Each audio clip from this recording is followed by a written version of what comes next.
Magandang gabi po sa inyong lahat. Gandang gabi po naman. Kagaya ng aking nabanggit, no? Unang biyernes ng buwan, unang araw ng Agosto. Kumpara sa ilan, ang Agosto ay Ghost Month. Sa ating mga taga-Peña, iba ang ating pagkakilala. Ito'y hindi Ghost Month para sa atin. Sapagkat kung tayo ang tatanungin, hindi lamang ang Transfiguration, hindi lamang ang Assumption, hindi lamang ang Queenship of Mary ang siyang ating ipagdiriwang.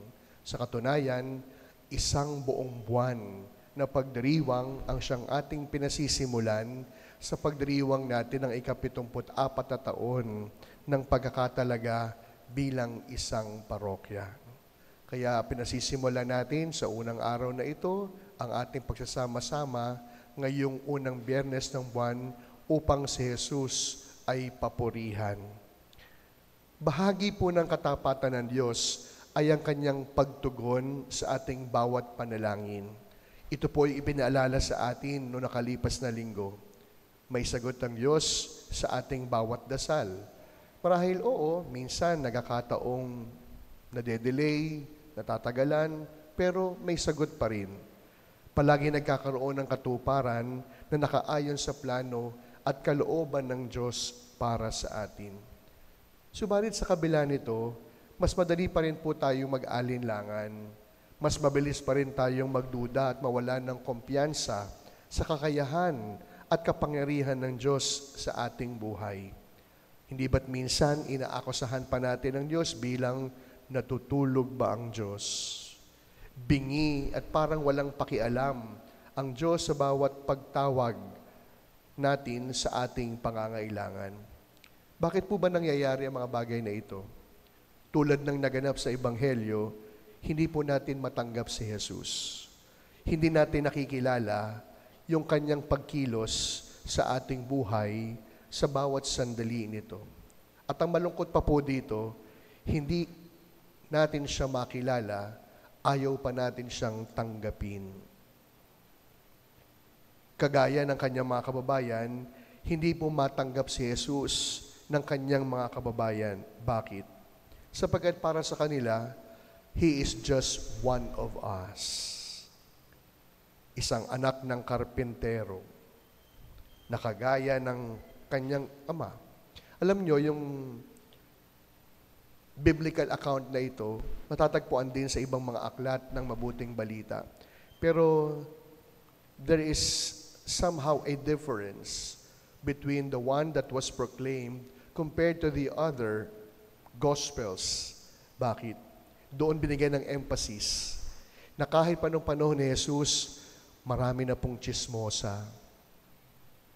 Bakit? Ang sabi po dito sa Ebanghelyo, hindi ba't siya ang anak ni Maria? Pero sa ibang ebanghelyo, ang sabi, hindi ba't siya ang anak ni Jose, ang karpintero? What's the difference? Iba yung binanggit na pangalan.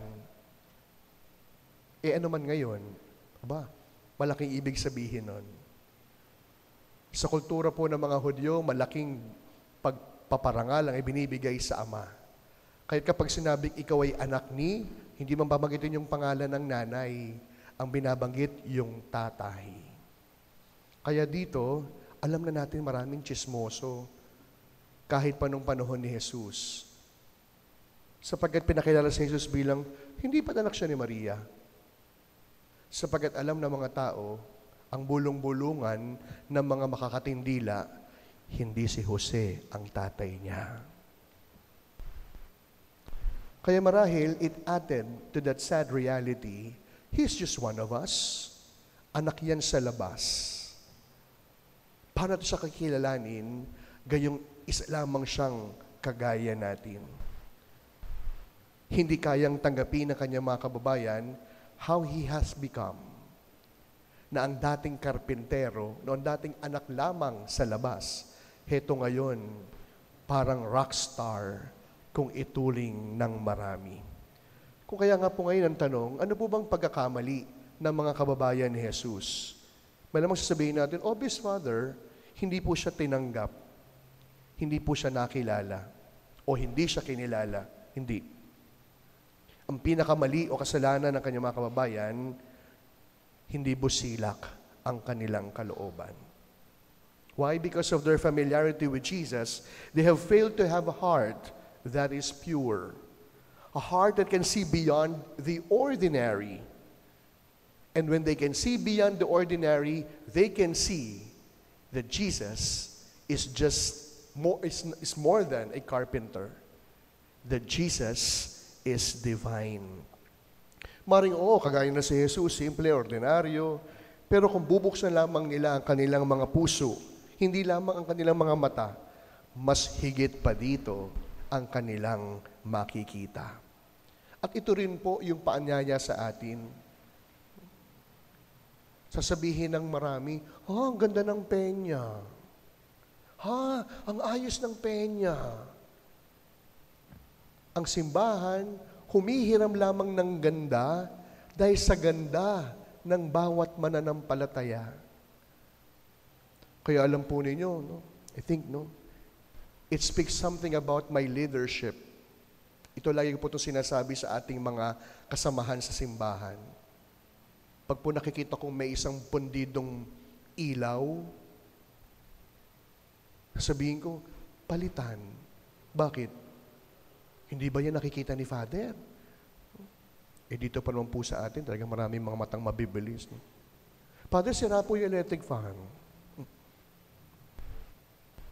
Kaya ngayon po, alam ninyo, meron akong aaminin sa inyo. Kung meron kong isang laging binabantayan, na gusto ko laging malinis, tanungin nyo kung ano. Ayan, at least kilala nyo na ako. CR. Kasi bakit po, aminin natin, yung mga nakatago, kahit naman sa loob ng bahay, pag mga nakatago, huwag na natin pansinin, nakatago naman. Kaya po sabi ko, laging dapat malinis, mabango yung CR. Kasi ang sabi sa CR, comfort room. How can you find comfort kung bago ka dumumi, masusuka ka muna? Sige. Hindi tayo mayaman, alam niyo yan, pero may bidet tayo.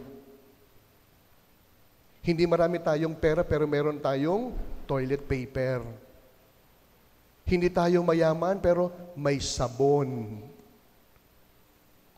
Kasi ang mahirap po kasi, baka maalala ng mga dumadalaw sa atin, hindi na nga nakapagdasal, wala nang ang parking, ang maalala pa, ang dumi ng CR.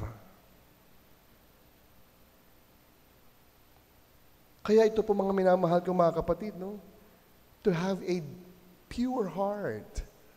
A heart or an eyes that can see beyond. Maganda yung simbahan sapagkat pinagaganda ito, hindi lamang ng maayos sa CR. Maganda yung simbahan sapagkat ito'y pinagaganda ng ating pananampalataya. Aanhin naman natin yung magandang simbahan, malinis sa CR, kung talikuran naman tayo mag-away-away. Kaya nga po pangalawa po pong pinatutupad ko po dito, pag may problema tayo, pag-usapan kagad natin. Pag meron tayo hindi nagugustuhan, pag meron akong nakitang mali, tatawagin ko upang kausapin. Aminin ninyo, ugali natin mga Pilipino, pag merong problema, ang kahuli-hulihan makakaalam na may problema sa kanya, yung taong concern. Sapagkat pinag-usapan na siya ng maraming tao, liban sa kanyang sarili.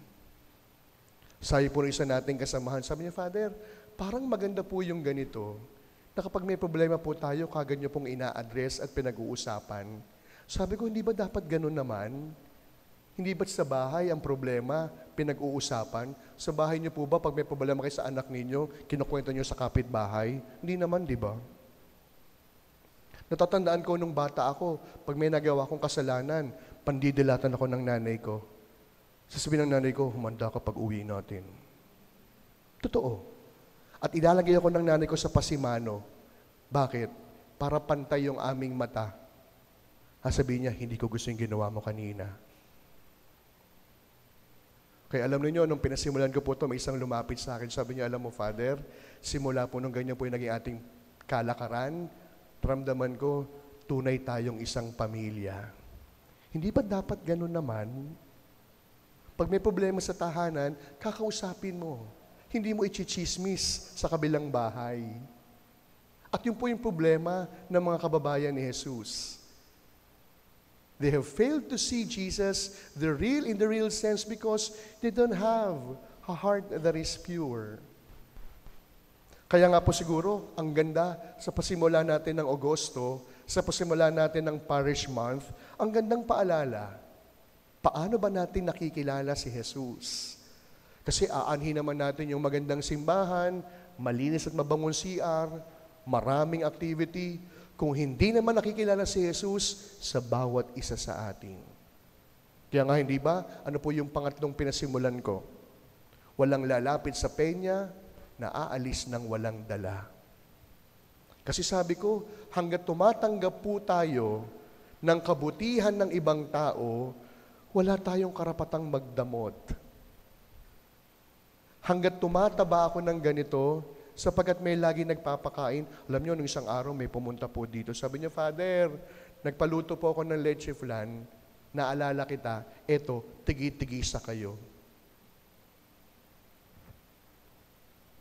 Kaya sabi ko, pag may mga gano'n, nagpapadala ng pagkain, ito'y laging paalala sa akin, tapat ng Diyos sa pangangalaga sa kanilang pari. Gusto nilang pumangit kami hanggang kami maging sobrang taba. Pero I think, no, that is the very essence of the message of the gospel. To have a pure heart so that we can see beyond. Kaya po sa pagpapatuloy po ng ating pagdiriwang, sa ating pagkakilala kay Jesus, kailan po yung huling pagkakataong namangha tayo sa taglay niyang kapangyarihan? When was the last time we were in awe because we have finally seen the miracles of the Lord? Pagka minsan kasi namamangha lang tayo pag yung araw sumasayaw. Namamangha lamang tayo pag yung imahen lumuluha ng dugo. Namamangha lamang tayo pag yung imahen parang naliligo sa langis. Pwedeng mamangha kahit simple. Kung nagising ka pa ng kinabukasan, buhay ka pa, aba, mamangha ka. Milagro ng Diyos yan. Dahil bago ka matulog, maraming namatay buong mundo. Pero tayo, buhay pa. Kaya sa pagpapatuloy po ng ating pagdiriwang, sa pasimula ng ating pagdiriwang ngayong Parish Month, yun po yung biyayang hingin po natin. To have a pure heart so that we can see beyond. We can see in Jesus not just Lord, not just miracle worker, but a God who is faithful in His love. Kaya siguro kung meron man tayong panalangin na pwede nating dasilin simula ngayon hanggang sa katapusan ng pagdiriwang natin sa buong buwan ng Agosto, Panginoon, hayaan mo kami masurpresa sa bawat araw ngayong buwang ito. Nang sa gayon, kapag nasurpresa tayo sa bawat kabutihan ng Diyos, magiging tapat tayo sa ating pananampalataya, magsusumikap na sundan si Kristo. Amen.